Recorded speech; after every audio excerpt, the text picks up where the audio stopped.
मेरा नाम है जयंत। मैं एक न्यूक्लियर पावर प्लांट में काम करता था। एक न्यूक्लियर पावर प्लांट क्या होता है? एक आम कोई भी पावर प्लांट की तरह ही होता है। फ़र्क ये होता है कि कोई भी आम एक पावर प्लांट में कोयला का इस्तेमाल करते हैं, तेल का इस्तेमाल करते हैं, या समझिए पानी का इस्तेमाल करते हैं, और जनरेटर को हम लोग घुमाते हैं जिससे बिजली बनता है। न्यूक्लियर रिएक्टर बिल्कुल समझिए इलो से अलग होता है। न्यूक्लियर रिएक्टर में समझिए एक अनस्टेबल एलिमेंट होता है जिसे हम लोग यूरेनियम के नाम से जानते हैं। यूरेनियम एक अनस्टेबल एलिमेंट है जो अपने आप को स्टेबल करने का हमेशा कोशिश करता है, जिससे काफ़ी सारा समझिए पार्टिकल्स निकलते रहते हैं, बम्बार्डमेंट होते रहते हैं। अगर काफ़ी सारा यूरेनियम को काफ़ी ज़्यादा मात्रा में एक जगह पर रखा जाए तो समझिए उन लोग का रिएक्शन बढ़ता है और समझिए हीट जनरेट होता है।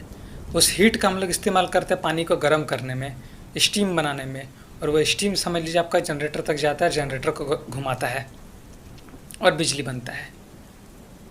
तो मैं एक समझिए न्यूक्लियर पावर प्लांट में काम करता था। बट ये जो रिएक्शन होता है यूरेनियम का, जो समझ लीजिए स्मॉल पार्टिकल्स होता है जो आपस में टकरा के बम्बार्डमेंट करके समझ लीजिए हीट जनरेट करता है, इन लोग को कंट्रोल करने के लिए भी हम लोग को एक एलिमेंट की ज़रूरत पड़ता है जिसे हम लोग बोरॉन के नाम से जानते हैं। बोरॉन समझ लीजिए न्यूट्रॉन्स को एब्जॉर्ब करता है और समझ लीजिए कि रेडियो एक्टिविटी को कम करता है। समझ लीजिए जितना ज़्यादा आप लोग का ये रिएक्शन कम होगा उतना टेम्परेचर कम होगा, और जितना ज़्यादा रिएक्शन बढ़ेगा यानी कि बोरॉन हम लोग रिएक्टर से उठा देंगे उतना ज़्यादा समझ लीजिए रिएक्शन होगा, हीट बढ़ेगा और रेडिएशन भी होगा। तो हम लोग एक रिएक्टर में उतना ही यूरेनियम रखते हैं जितना समझ लीजिए वहाँ बोरॉन होता है, कि हम लोग उसको कंट्रोल कर सके, जिसको हम लोग कंट्रोल रॉड के नाम से जानते हैं। मैं इस फैक्ट्री में समझ लीजिए एक मेंटेनेंस मैन था, मेरा एक मेंटेनेंस डिपार्टमेंट था। उस दिन क्या हुआ था हम में से किसी को नहीं पता। मैं नीचे काम कर रहा था समझिए रिएक्टर बिल्डिंग में ही। रिएक्टर बिल्डिंग के समझिए ऊपर के एरिया में जहाँ पर समझिए काफ़ी सारा पाइप्स और वायर होता है, मैं वहाँ पर वेल्डिंग करने का काम कर रहा था। तो हम लोग जब भी किसी भी न्यूक्लियर पावर प्लांट में काम करते तो हम लोग को डोसीमीटर दिया जाता है। रेडिएशन को आप लोग आँख से नहीं देख सकते। अच्छा, रेडिएशन क्या होता है?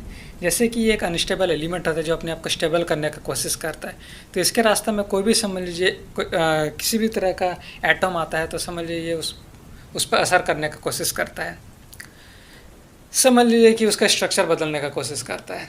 तो हम लोग का भी शरीर में जाहिर होता है पानी है, यानी कि हाइड्रोजन और ऑक्सीजन तो है।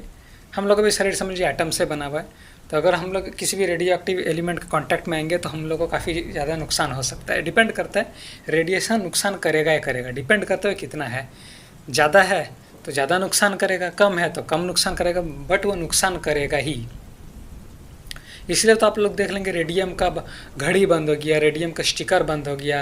होता है ना कि जिसमें हम लोग टॉर्च मार देते थे, फिर बंद कर देते थे, फिर वो जलता था ग्रीन कलर का, वो क्यों बंद हो गया? वो भी तो एक रेडियो एक्टिव एलिमेंट ही था।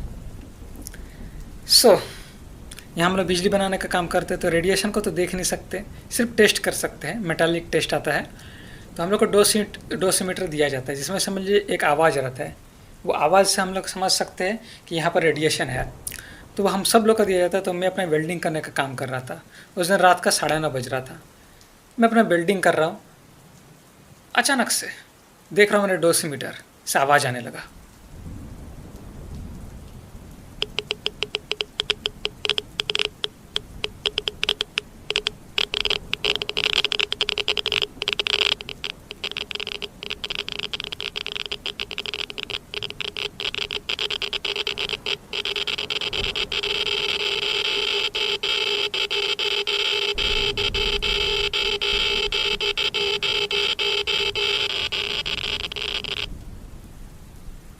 मैं सोच रहा हूँ ये क्या है। पहले मैं देखा कि डोसीमीटर को क्या हुआ है, तभी मैं देख रहा कि उसका जो स्केल था वो फुल हो गया था, यानी कि वहाँ पर इतना ज़्यादा रेडिएशन हो गया था कि डोसीमीटर समझ ही नहीं पा रहा था, फुल हो गया था। वो कोई इंसान का रहने का जगह नहीं था जहाँ पर मैं खड़ा था, और ये अचानक से हुआ था। मैं भागा वहाँ से, भाग के कंट्रोल रूम गया और बताइए ये क्या हुआ है। और कंट्रोल रूम में देख रहा हूँ कि सब लोग पूरा गर्मा गर्मी चल रहा है, सब लोग एक दूसरे के ऊपर चिल्ला रहा है, सब लोग परेशान है।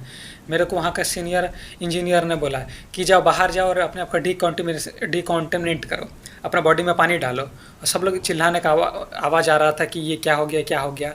एक्चुअली हुआ ये था कि रिएक्टर में बोरॉन कम हो गया था और यूरेनियम ज़्यादा हो गया था। पता नहीं ये क्यों हुआ था, बट समझ लीजिए बोरॉन कम होने के कारण रिएक्टिविटी बढ़ गया था। और यूरेनियम का मात्रा ज़्यादा हो गया था, जिसके कारण रिएक्टर बिल्डिंग में रेडिएशन फैल गया था। और रेडिएशन को कोई नहीं रोक सकता है, एक हद तक रहे तभी उसको समझिए रिएक्टर वेसल कंट्रोल में रखता है, और बोरॉन भी उसका रिएक्शन को एकदम ख़त्म कर देता है। मगर समझ लीजिए वो अगर लिमिट से बाहर चल जाएगा तो बोरॉन उसका रिएक्शन को कम नहीं कर पाएगा, और समझ लीजिए वो चेन रिएक्शन कंटिन्यू रहेगा और वो रिपीटेड होता रहेगा, मल्टीप्लाई होते रहेगा, और रेडिएशन समझ लीजिए रिएक्टर वेसल से बाहर आके इन्वायरमेंट में फैल जाएगा। मैं भागा वहाँ से, भागते भागते भागते भागते गया जहाँ पर अपने आप को डिकॉन्टेमिनेट करता। मैं शावर के पास गया और वहाँ पर आधा घंटा तक खड़ा रहा, और मैं पूरा डर रहा था क्या होगा क्या नहीं मेरे साथ, क्योंकि जाहिर सी बात है मैंने काफ़ी ज़्यादा रेडिएशन एब्जॉर्ब किया था। खैर उस दिन मैं घर चला आया, मैं ये बात किसी को नहीं बताया, बट मुझे इतना पता था काफ़ी ज़्यादा रेडिएशन लीक हुआ है। अगले दिन मुझे बुलाया गया, मेरा हॉस्पिटल में चेकअप चला। मैंने अपने से ऊपर के अफसर लोगों से बोला कि क्या बात है, उसने कहा था काफ़ी ज़्यादा रेडिएशन लीक हुआ है। मैंने बोला कि ये बात हम लोग पब्लिक कब करेंगे? बोला ये बात हम लोग पब्लिक नहीं कर सकते, रिएक्टर कंट्रोल में चला है। रिएक्टर समझ लीजिए 20 मिनट के लिए ही आउट ऑफ कंट्रोल में गया था, बट वो 20 मिनट में काफ़ी ज़्यादा रेडिएशन समझ लीजिए रिएक्टर वेसल से स्केप हुआ था, और वो रेडिएशन इतना ज़्यादा था कि काफ़ी सारा लोगों का हेल्थ पे असर करने के लिए काफ़ी था। मेरा हॉस्पिटल में चेकअप हुआ, मेरा समझिए मीटर पूरा हाई हो गया था, मेरा बॉडी कॉन्टेमिनेट हो गया था। इसका मतलब ये तो जाहिर था कि मेरे को काफ़ी ज़्यादा ऑर्गन फेलियर का खतरा था, क्योंकि जाहिर सी बात है कि हॉस्पिटल में 3 दिन में ही मेरे को लगभग 6 या 7 बार उल्टी हो गया था। घर में रात को भी बहुत बेचैनी सा लग रहा था। ये घटना का समझिए 1 साल हो गया है, ये बात को दबा दिया गया। मैंने अपना काफ़ी सारा अफसर लोगों को समझाने की कोशिश किया कि ये बात को पब्लिक होने दीजिए। कितना सारा लोग जो लोग पावर प्लांट के आसपास रहते, कितना सारा लोगों का हेल्थ में इफेक्ट किया होगा, कितना लोगों को थायराइड का खतरा हुआ होगा, मगर बोला नहीं, ऊपर से आदेश से ये बात को दबा देना है। वो रिएक्टर को धीरे धीरे बंद करने का बारे में बात चल रहा है। रिएक्टर को बंद करने में टाइम लगेगा, यही कहा गया कि रिएक्टर लगभग समझिए 1 साल के अंदर बंद हो जाएगा।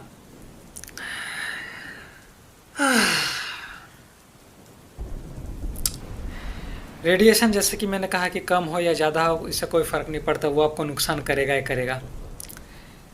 मेरे को अभी भी खून का उल्टी होता है, मेरे स्टोमक में पेन होता है, मेरे चेस्ट में पेन होता है, मेरे को हर महीने मेरे को अस्पताल जाना पड़ता है, मेरा ब्लड का जांच होता है। ये सिलसिला चलते आ रहा है।